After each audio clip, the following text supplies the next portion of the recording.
Get ready to break free from conventional thinking. Welcome to Breaking Barriers, conversations on DEIB and talent, where we challenge the norm, ignite change, and shatter barriers to celebrate the power of diversity. Are you ready? And now, your host, the visionary leader and advocate for change, James Dyson Jr. Ladies and gentlemen, welcome to another episode of Breaking Barriers, conversations on DEIB and talent. I am your host, James Dyson Jr. And today I want you all to get ready for an electrifying episode. Today we have the honor of welcoming a true powerhouse in our world of HR and people analytics, Dr. Kalifa Oliver. How are you doing today? Thank you so much for being here. I'm happy to be here. I'm like not electrifying, no pressure. Absolutely. But I'm happy to be here today. Thank you for having me. Yeah, no, thank you for being here. This is an absolute honor. And I think when people, after our conversation today, and when they go take a look at your YouTube shorts, your YouTube videos, they'll find out exactly why you're electrifying in people analytics and HR data. It's amazing. Listen, I'm going to take it. I'm taking right. it. So we'll go ahead and get into a little bit of your background. How did you get started in people analytics and the DEI space? So for me, my background is in industrial organizational psychology. So it's really focused on the elements of work and data, like how do you create models, how do you measure how people are impacted at work and how to increase efficiency in processes. And so for me, a big part of that was always the elements of the employee experience before we called it employee experience, right? So commitment, satisfaction, stress, all that good stuff. So I've always, my passion has always been around how do we improve the way people experience work, right? And then how do we do it in a data-driven way? Right? Because we do it with the customer side. How do we do it with the people side in work? And so for me, DEI was just a part of it. I don't think there was a separation. And for two reasons. One is I think when you're really trying to people center how you design experiences people have at work, DEI is implicit. There's no way to get around it at all. And I think why we have to create all these laws and rules and stuff is because we're pulling out something that is already naturally and implicitly within the system. So we're literally creating a system where we're putting out something that it needs. And so now we're just trying to put it back. It keeps trying to get you to put it back. And so that's the first way. The second way is I am an intersection of so many different things, right? I am Black, I'm female, I'm an immigrant, right? And I'm now I'm a mom of a son with autism. So my whole life is just a series of intersections of what makes me me and what makes my experiences unique and different. And so I think when you're that person, you get pulled into every DEI conversation as you grow into your role, as you build your career. You just get pulled into, hey, you're Black. Can you come tell me about being Black? Right. Hey, you're a woman. Can you tell me about your experience? So you just get pulled into it. And I think that you can't separate it. And so I think I leaned into it because I do think that the employee experience, it is just a part of the employee experience. And I think you can do it in data-driven ways that are non-performative. And I think there is more need for us to be a lot more strategic about how we're thinking about DEI and employee experience. Absolutely.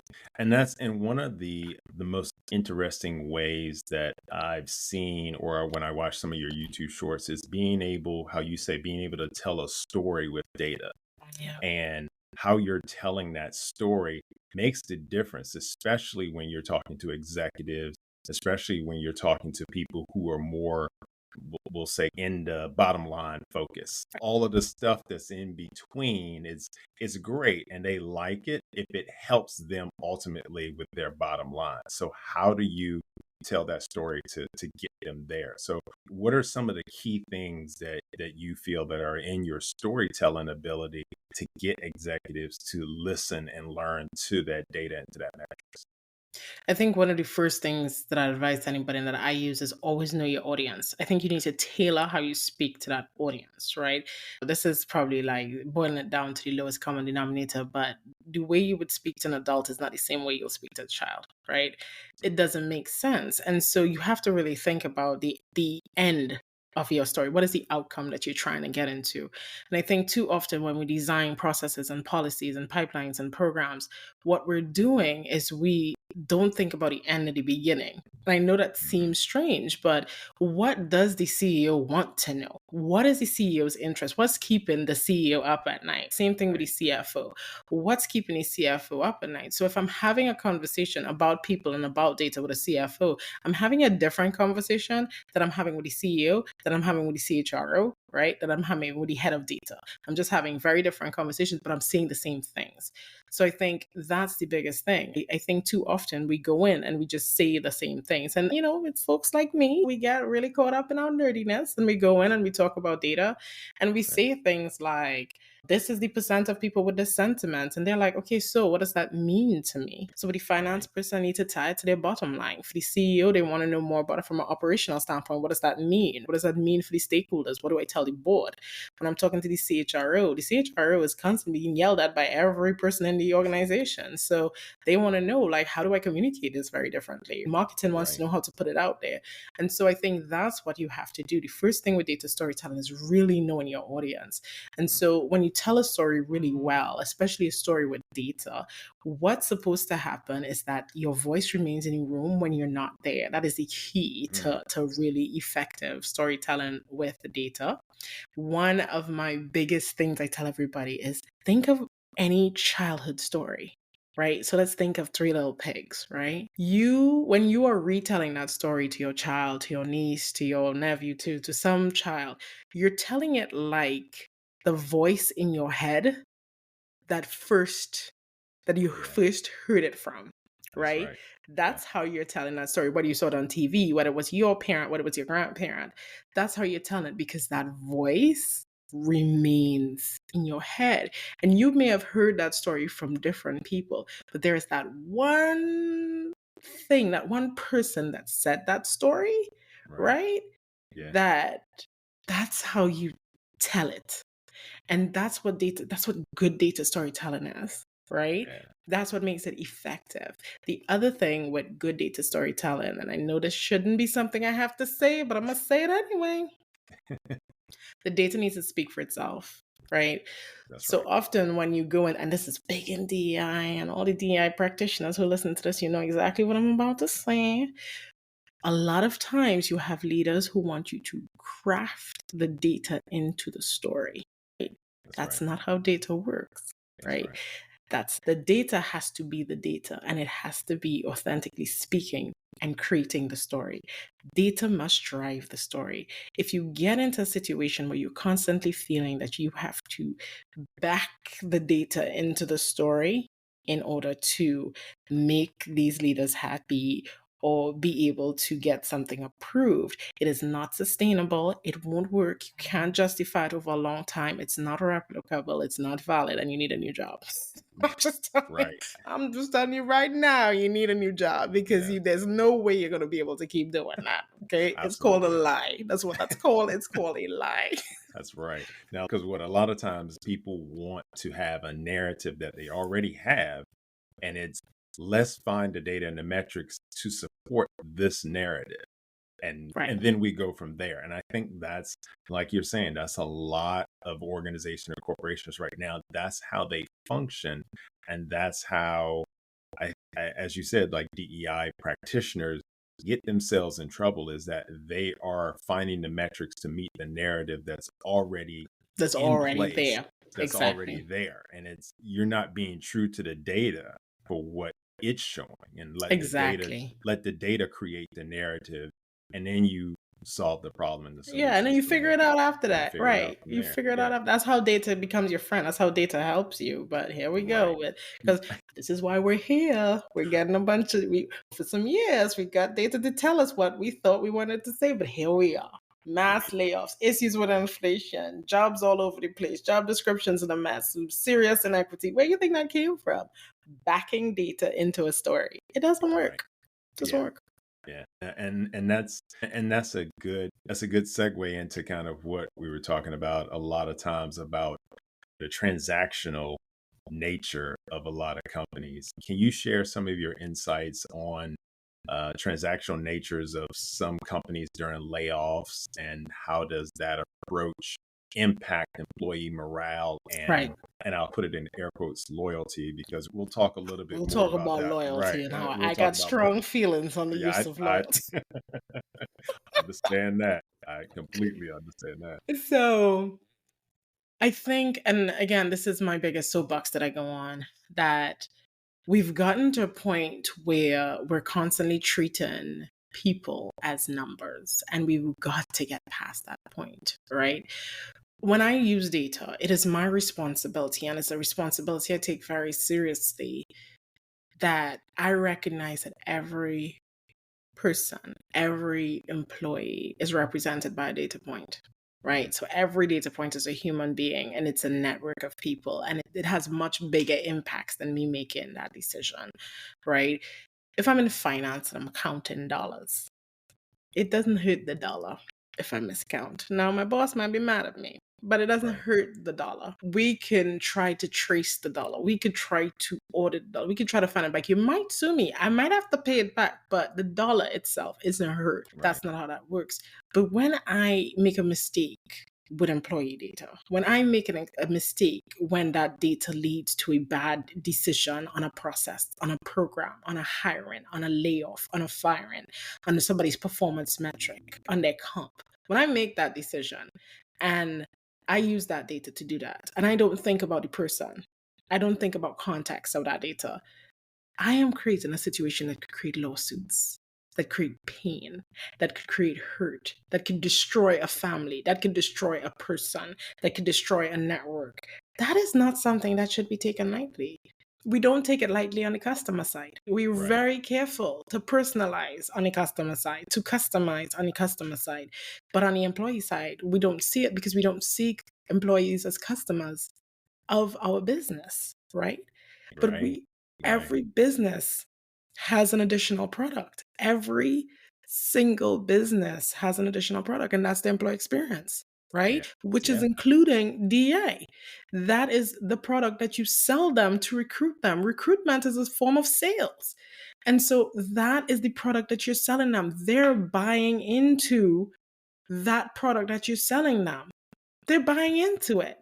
Yeah. And they get in there and they're like, what is this? The difference with the customer is the customer might be able to give it back. That's right. Right? The employees, well, I'm stuck right now, especially in this current market. And you think that they should just have to accept it. That's insane to me. Right. And some of these customers, some of these employees are legit customers of yours. And they're seeing the difference between how they get treated as a customer and as an employee. That's insane. And I'm like, recognize that your employees are bigger ambassadors than you think they are. Because Right. if I go for food in a restaurant and I ask the host or the hostess or the waiter or the waitress, what should I eat here? And they tell me, whatever you do, this is great, but don't eat the beans. You know what I'm not having? The beans. The beans. Right? Because I make the assumption that this person, because they work here, knows more about this than me. If I ask the customer next to me and the customer's like, don't get the beans, I might still get the beans, right? They might Right. just not Right. like beans. But That's the right. employee says to me, girl, don't get them beans. Don't eat those. I'm not eating the beans. You know what I mean? And so I'm like, that again, that's a minimization of what it is, but that's just the power of your employees. They're not Yeah. nameless, faceless entities. And I think we have a new generation of people within HR, the younger people who will go on social media and talk about you in ways that Gen X and boomers and everybody cannot even fathom that you would do. They will talk about their pay, they will talk about their bosses, they will talk about their processes. They I will put it remember all out there. I did not want to get on TikTok until like working on my brand stuff, and my brand manager's like, you need to get on there. So I'm like, fine. And I clutched my pearls initially. I'm a millennial, but barely. And I clutched my pearls at the transparency that they have. But then I unclutched my pearls and started to smile. Like, this is what we need in this Yeah. system. It's refreshing. Call it out. It creates accountability in a system that was not traditionally there. And so we're having a fight right now against accountability. Love to Right. see it though, because they're pushing it back. And that's what the employee experience is about. It's about creating accountability, right? So the employee experience is not, and this is where people might not agree with me, but I don't care. So the employee experience is not about happiness. And I think that's why leaders don't like to listen when we talk about Right. employee experience, because they think, oh, that's just warm and fuzzy stuff. And it's the same thing that happens when people talk about DEI, right? They're like, that's just like numbers and that's performative stuff, right? So we could Right. just throw together 3 ERGs and we could do a nice marketing thing, and that's DEI. That's what Right. they think Right. it is. Yep. But I'm like, that's not what it is. Employee experience is strategic. It is a strategic part of your brand identity and your employer value proposition. That's your brand proposition. And it's about a true strategic employee experience is about ensuring that your employees are set up for success and they can work and they can perform. If they are happy, that's just a nice happy accident, like my friend Bob Ross says. It's just a happy accident because That's right. happiness is subjective. There are many things that some people get happy for that pizza party. That's them. But that's not employee experience. And so, Right. what that means is I'm taking employee experience away from telling people how they need to experience it and putting it back on the organization to provide it. How do you set up your systems? How do you set up your technology? How do you set up your processes, your policies, your pipelines in order to allow people to work? How do these processes and these designs that you set up allow people in their different segments? How do they affect women? How do they affect people with different abilities? How do they affect Black people? How do they affect Hispanic people? How do they affect white people? How do they affect your LGBTQIA community? Like, it makes you question, break down the elements of your processes and say, when I make this decision for people, what is the context of this decision? And I think that, so this is a long answer to your short question. That's how you move away from the transactions. Because before the transaction is, I'm just going to set up this process, you're going to get paid, right? That's the transaction right there. I set up Right. this process, you do work, you get paid, right? And you Yep. better feel good while doing it. And I hope this pizza makes you happy, okay? And I'm gonna have an ice cream social next week, and we might have a happy hour. And so this might make you happy, okay? And I'm providing a really nice building for you to be in. So you better show up to this building next week because we pay rent on this, and I need you here 3 days a week. That's That's the right. transaction.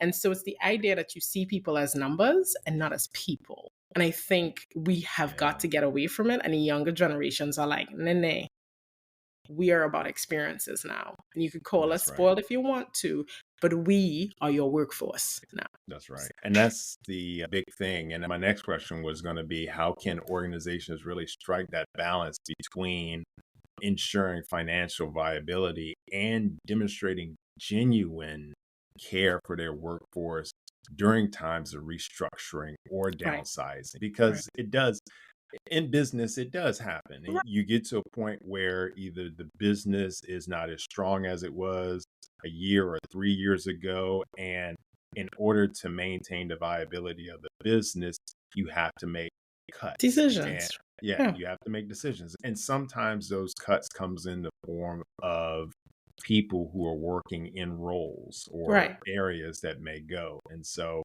it's not never to say that layoffs won't Won't happen. happen. Exactly. It's a part of it, but it's how you handle it and how you handle the people who are subjected to those layoffs that I feel really makes the difference in an organization.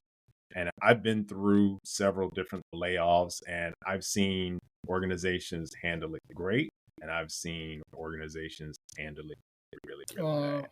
ooh, I've seen it. Me Right. too. Piss poor. Piss Exactly. poor.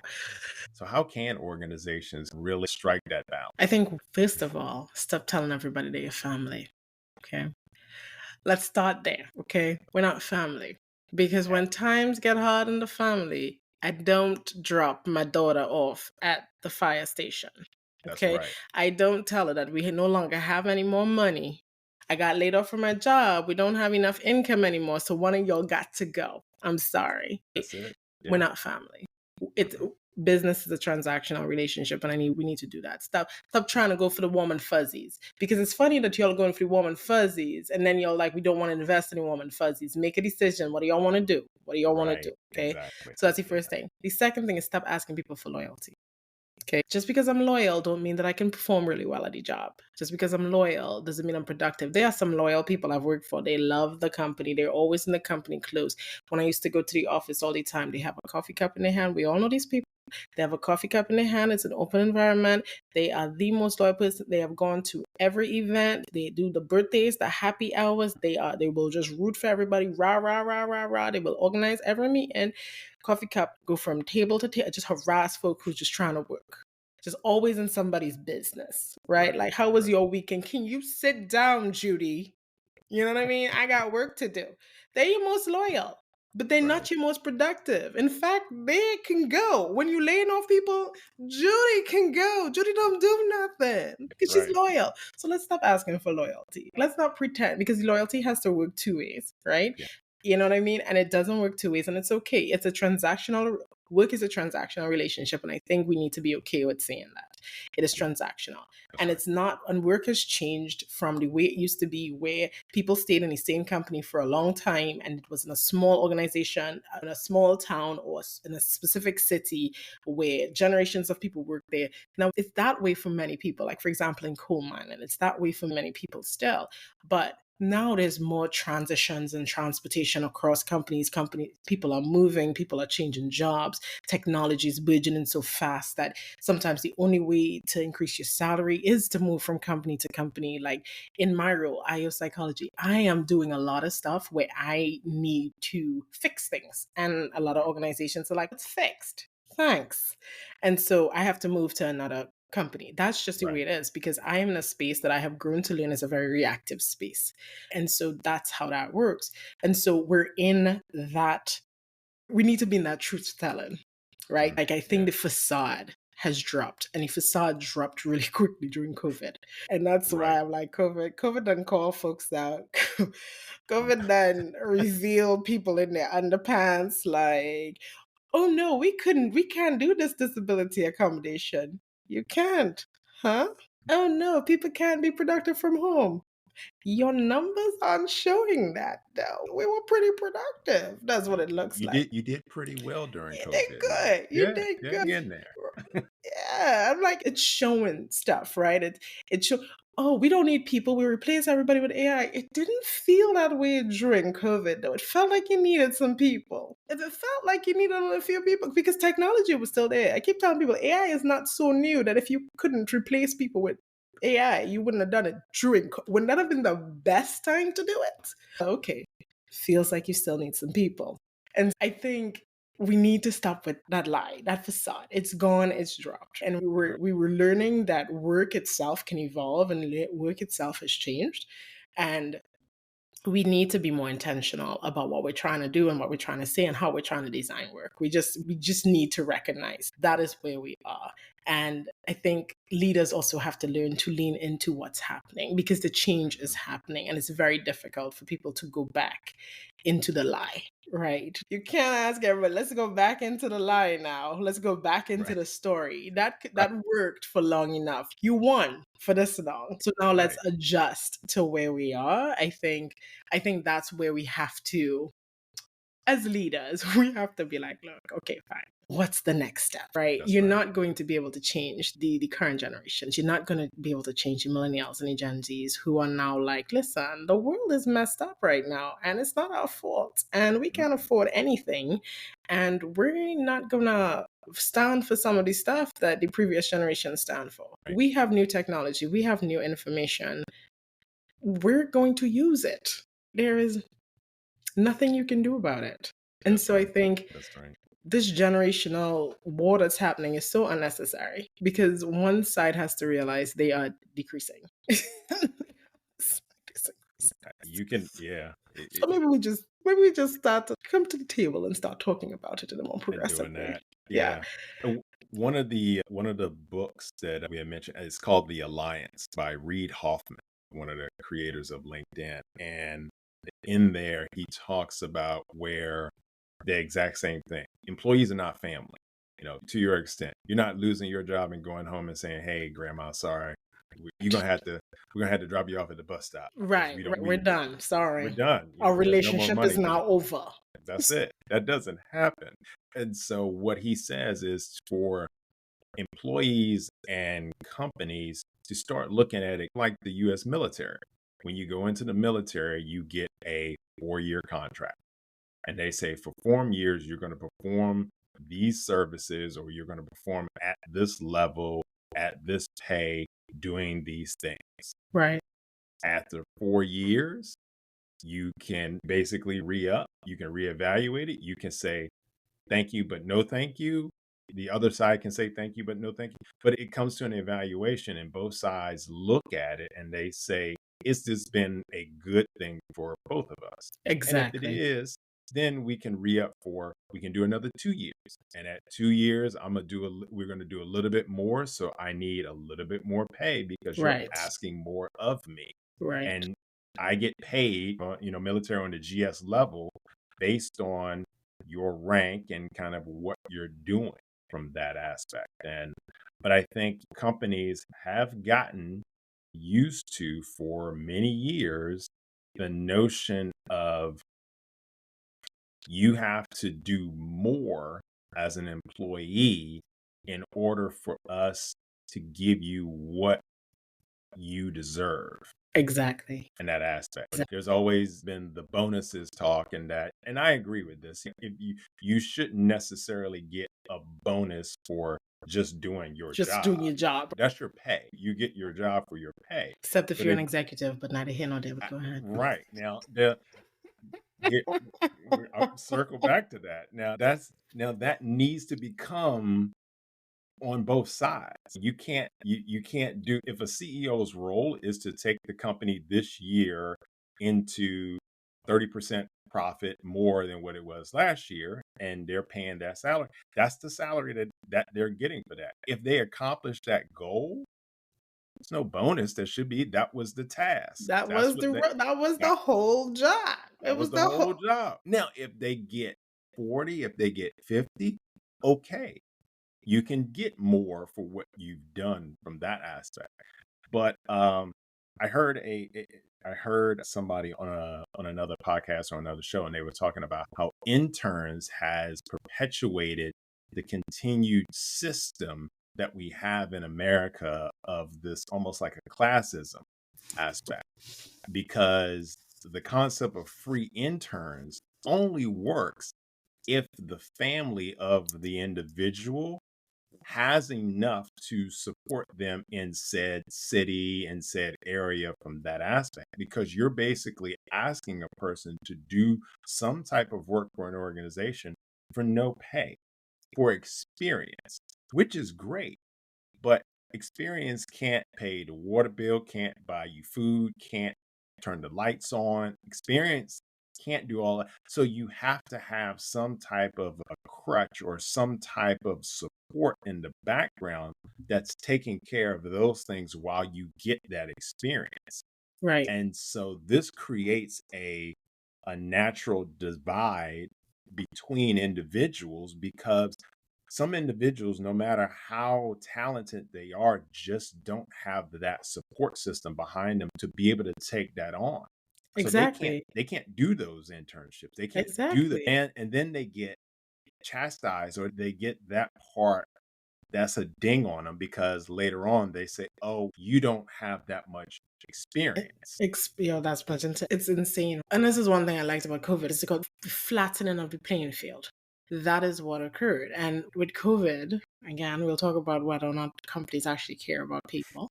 But with COVID, it was convenient. That was a Right. convenient side effect of having to make changes, right? Mhm. It was what? We have access to all these people that we did not know we had before.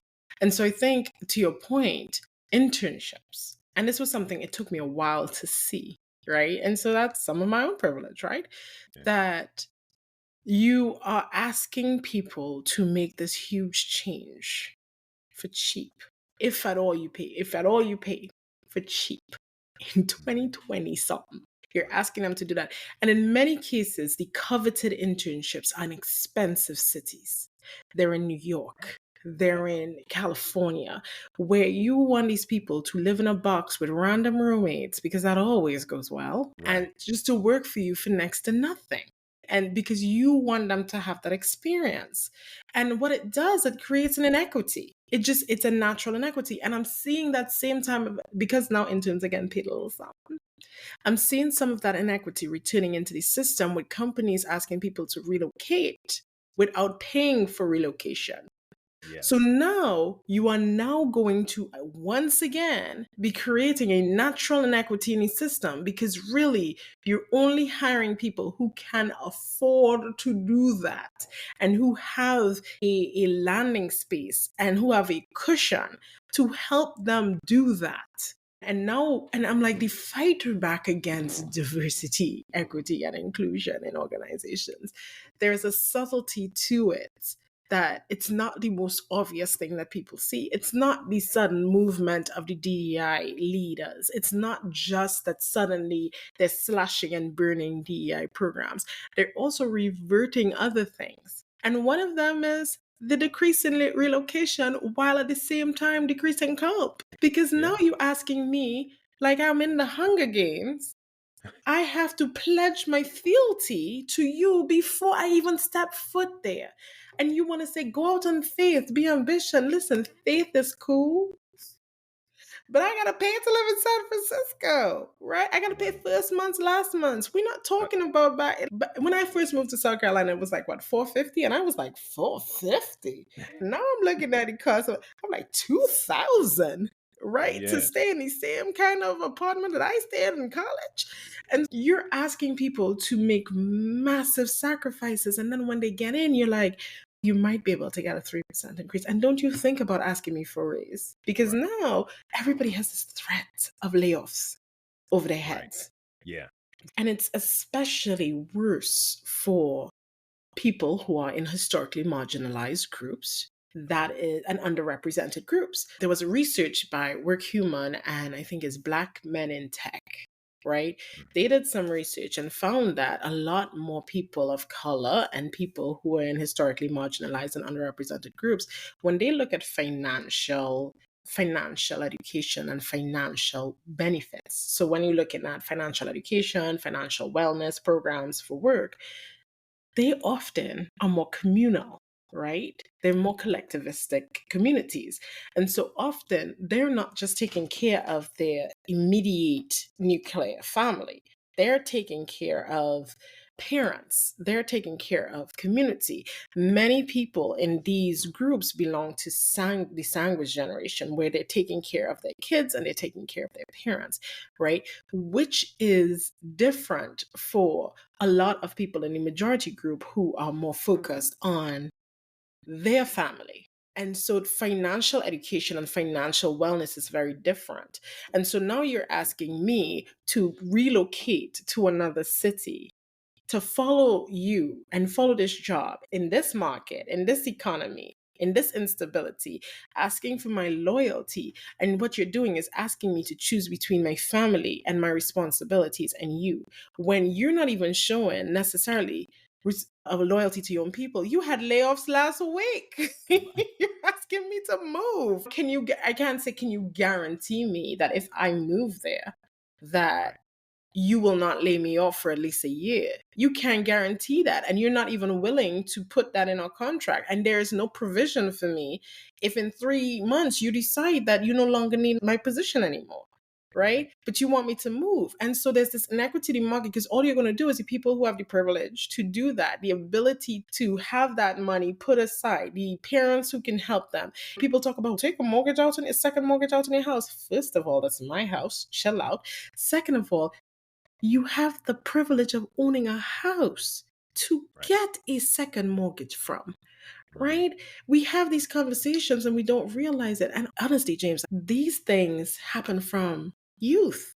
It occurred to me the other day, right? When you think about school, right? And there's the perfect attendance scores and perfect attendance prizes. And I think it took me really having kids and really understanding like the employees and experience. I'm like, wait a minute, we are starting this stuff from when they're children. We are blaming these kids for their parents situations. They don't have transportation. They're caught as we're telling these kids that even if you're sick, you need to be in school if you want this reward. Why are we doing that? Instead of telling people from the time they're a child, if you're ill, stay home, take care of it. If you can do that, if you have the ability to stay home, that's how we do. We created a competition and prizes Yeah. and rewarded this behavior. And so now, of course, when they get to work, they come to work sick. They're expected to be loyal because we're telling them be loyal. I went to universities. I feel like I've been in universities my whole life. We tell everybody be loyal to the universities. I paid you. Exactly. Like, wait a minute. I paid you a lot of money for the degree. I paid you a lot. I can't even resell this degree to somebody else. I can't say, you know what, times is hard. Anybody looking for PhD in IO right now? Can I get my can't money do back? I can't right. get I can't even get 50% I of my can't money get back on it. nothing back. Right. I can't. Right. So I've paid you, but you're still asking me for loyalty, and you have the absolute nerve to come ask me for donations too. And it's not that I don't do it. I'm like the whole system. Because I do it. I'm guilty. I donate. I do all these things. But when you think about the absurdity of the entire system, right? My degree is paid for, right? It is bought. It is sold. They got their money. They've done everything they can do. It's done. There's no resale value on my degree, right? The promise was that I was going to get all these jobs on my degree. And that's not what's happening for a lot of people. So this inequity just perpetuates and perpetuates. And then it just keeps perpetuating in these schools. It's nuts. It's insane. It is. And I think we could have a whole separate podcast on the education aspect, because and then whatever, we know what's happening to the educational system now in a lot of states and a lot of areas and what they're trying to do. But to your point, it's showing kids and certain kids what they can and what they can't do. And they're trying to empower some kids. They're trying to denigrate some kids. They're trying to whitewash history in a lot of areas for some kids. And that's what's insane about it. You're doing this in a time of so much information. They're going to Google it. So, okay, don't teach it. They're going to Google it. You can keep trying. Like a lot of these stuff that you're trying to do was cool before because the access to information was not there. The encyclopedias took a long time to update. Like you bought that Collins encyclopedia in your house. When you finally got it to A to Z, you probably needed a new version. I think we had the World Book. Right. You know, go to the library sometimes there's a lot, but now I just gotta Google it. Right now, it's just so I'm like a lot of the misinformation. Don't get me wrong, there's a lot of misinformation on the internet too, but there's a lot of information. So you could do what you want, you could say what you want. Somebody, if they really want to find something, they can find it. So I'm like, this approach is from the 1920s. What are we doing? It's not gonna work anymore. But I was talking to my husband the other day, and we were talking about how when you really think about some of these conversations we're having as related to DEI. And of course, I knew once we started with education, I knew it was going to come to work. It was only a matter of time. So it's starting. It's starting because I think some venture capitalist is now being sued by one of the people who brought up the lawsuit for affirmative action, because this venture capitalist focused on, I think it's like minority or Black owned women businesses or something like that for venture capital. And we knew it was going to happen. We knew it was going to slowly start creeping into the workforce, right? It was all about getting the model and getting the precedents and all that good stuff. And I said, when you think about it, the arguments are never about equity. It's never about equity or creating equality in the system. So when you really think about what's being argued and you say, I don't think that you should have a space here. Again, you shouldn't. I don't think that you necessarily should exist. And then we shroud it in the idea of qualifications, right? We shroud it in the idea that this space is already owned by somebody else because it's like a piece of land, right? So that space in that university somehow already belonged to you and you're being replaced, as opposed to this is an empty seat that I can go into. I didn't kick anybody out of the seat. We could talk about kicking people out of their homes and stuff, but we're not going to get into that right now. But when we have these conversations, we're talking about But aren't you, in effect, then saying that this space is reserved for you, and this type of education is reserved for you, and these stories are reserved for you? Then aren't you asking for the exact same thing then? Just without a tagline or a label? Aren't you saying Yeah. that's what you want? You're having the same conversation, except this time you're arguing that it's for you and not for them, because we're going with Right. the us and they. It's the same conversation that you're trying to have, right? That this Yeah. space is for me and I have a right to that space. I have the right to exist in that space and nobody should take that space away from me. You're having the same conversation. You're saying the same Right. thing, which to me shows you know very well. You know what you're doing, Oh right? yeah. And you know that the argument for it is correct, but you just want to make sure Right. it's yours, That's right? right. It's your space at work. It's your space in the applicant pool. It's your space in the school. Like, really, is it though? Because I thought it was an empty seat. You know what I mean? I thought it was. That's I right. thought it was. I thought it was a void. You know Yeah, what I mean? that we had there. Yeah, exactly. And so as this corporate landscape evolves and changes, and from the Supreme Court ruling with the affirmative action as far as going from universities and everything, how do you foresee the role of DEBI evolving alongside talent management practices? And what trends do you believe will shape the future of the workplace culture?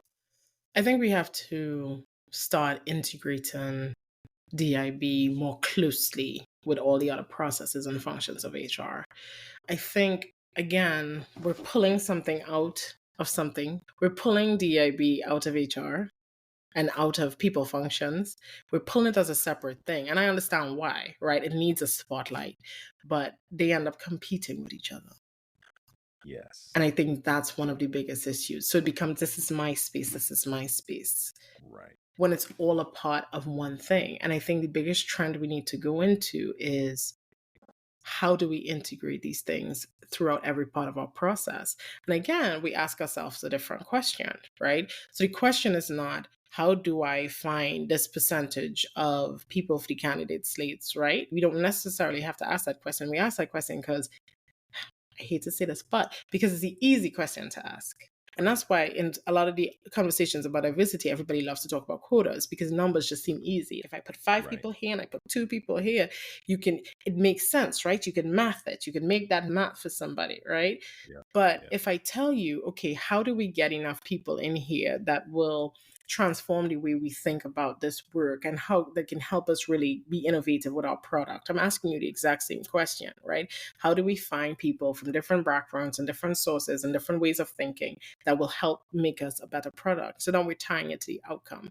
So the other thing is, I feel like HR and DEI also need to be part of the operational imperative and strategy of the company. The COO and the CFO needs to start having those conversations too. I don't care Right. what you call it. Right? I don't care Right. if DEIB makes you mad and draws your angst, and so you don't want to call it that. If you want to call it, Right. how do we increase the scope of innovation across the company? How do we increase the cognitive innovation across the company? I don't care what you call it, because I don't Right. care if that is what makes you comfortable, fine. And I know a lot of people argue they shouldn't be comfortable. I'm fine with it.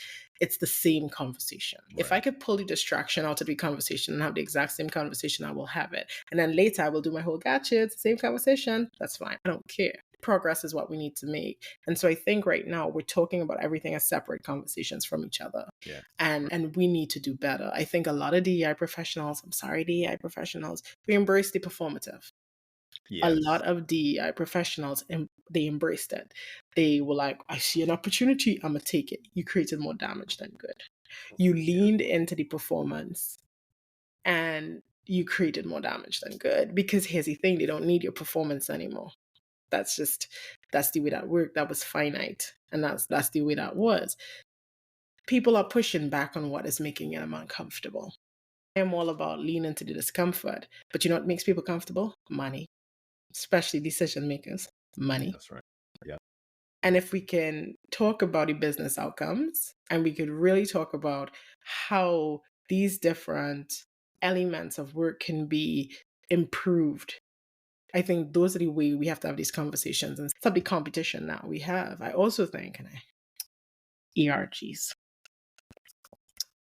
stop making historically underrepresented and marginalized people solve their own problems for free to make yourself feel good. It just and to make the company quote unquote look good. And there's a lot of companies that uses ERGs as the founding part or function of yeah, their DEI yeah. for the entire company. We gotta And stop it. We gotta stop it. and right. I would rather us get rid of an ERG in our organization before we do that. It's Because it's in, not helpful. I agree. It's almost like the internship. I'm giving you a chance to fix your own problems, but you have to fix it. But you can only fix it if you make sure you do the work that you're supposed to be doing for me first. You do it alongside of Exactly. it. Everything is, Exactly. I don't know how many times I've heard of, yeah, we really want to do this, but we don't have any money for it, or we don't have anything extra for it. And so a lot of times we do the work because we know the work has to get done. So regardless of whether or not it's getting paid for or not, we go do it. And we do the But work because we right. exist. And I think But that's to what your people don't realize, right? By existing, just by taking up space, we have to do the right, work. I can't even begin to tell you so many questions I get asked just because I exist as a Black person, or as a female, or as a parent, or as an immigrant. Like, how did I get pulled into this conversation again? I was doing data in the back. What do you right, mean? You know what I mean? Like, how did you find me again? What do you like? I am not a representative for everybody right now. What do you mean? You know right, what I mean? So the work is being done, but I'm mhm, also trying to get my check. That's all I'm saying. right, But sorry, I right. interrupted you. No, but it goes back to your point of saying that we just have to, we at some point have to start acknowledging that this is what's happening Yeah, and that we're not going to do the work anymore. And that's a thin line, I feel, right, because you have some organizations that would just say, okay, we didn't really want to do it in the first place. So, your options are going to be either you do it for free or we just don't do it. And I think a lot of times one of my colleagues asked me, he was like, how is it going to detriment kind of the work that I do as a DEI consultant? And I said, no. I was like, I think it's going to show truthfully the companies and organizations that are really honest about doing DEI, right. and the organizations who truly want to make a difference and want to make a change. And now we get to find out who really wants to lean into it, Exactly, because there's going to be exactly. a lot of extra stuff that they're going to have to do in order to get around or through some of these new hoops and hurdles that they're going to be put up. So how now do you go reach out to historically Black colleges, or how do you reach the student minority unions in traditionally white colleges like in MIT or Harvard? Right. How do you still now extract out minority students without having the threat of this lawsuit Exactly. come? Exactly. And it's different, right? It's like when you look at who's benefiting from affirmative action policies, right? It's not Right, them. It's not those kids. It's not the Black folks. You know what I mean? It's not the people who are being blamed. You right, start looking at that. I tell people, like, when you think about affirmative action and just think about like quotas and think about diversities, they're different. What about veterans? Veterans benefit from these policies. People who you sent out to fight wars for you, and they come back and are having a difficulty with civilian life because we've decided we don't know how to translate their skills. Veterans benefit. People in different geographies benefit. People with different abilities and cognitive abilities benefit from these things. So you think you're shutting down one thing, but you're hurting everybody. You're hurting yeah, everybody, including yourself, because all companies benefit from it. Because half of the burgeoning technology that came out, I would say even more than half, the technology that burgeoned during COVID, all that technology that grew, as they were able to hire people from all over the place as they were able to flatten the job landscape, you think that is a coincidence? That you became more diverse, and then we had all these huge leaps and jumps during a time that people were in a pandemic? Right. That's not a coincidence. Because when you put different people with different thoughts and different geographies and different experiences together, and they challenge each other, you create new, better things. And I know we had talked about this at one time, so I really want us to say it. Stop thinking we want to talk about stuff we don't. Marginalized and underrepresented people, we don't want to spend time having these conversations. We don't want to talk about affirmative action. We don't want to talk about the fact that it even has to exist. We don't even want it to exist, if we're honest, because we realize we don't want to have to always argue why legally we have the right to exist in any space. Right. We don't want to talk about these things. These aren't things that we love talking about. Right? So stop thinking that we're always saying, why does it always have to be a race? That's what we're asking too. Why does it always have to be about race? Why does it always have to be about gender? Why does it always have to be about sexual orientation? Like, we're asking the exact same questions too. We don't want to talk about it. We're just unfortunately in the position where we always have to. And these conversations are not new. We're having them. Even if organizations stop DEI stuff, they stop the programs, they fire everybody who does stuff with DEI, the conversations have been happening. We've been seeing them quietly. That's the difference. Somewhere around 2020, we started to have the quiet conversations out loud. That's right. That's all that happened. Then y'all start to show out. So we started to have those conversations quietly again. And now there's a different group of people having the quiet conversations out loud, and we're just letting them have it because we've heard those conversations before. And we also know those are not new conversations. Some of y'all are just hearing those conversations for the first time. So when you clutch your pearls, when you hear those conversations, we're like, we try to tell y'all those conversations was happening. We try to tell y'all. So that's exactly right. It's what Will Smith had said, the thing about the police brutality. It's just like, it's always been happening.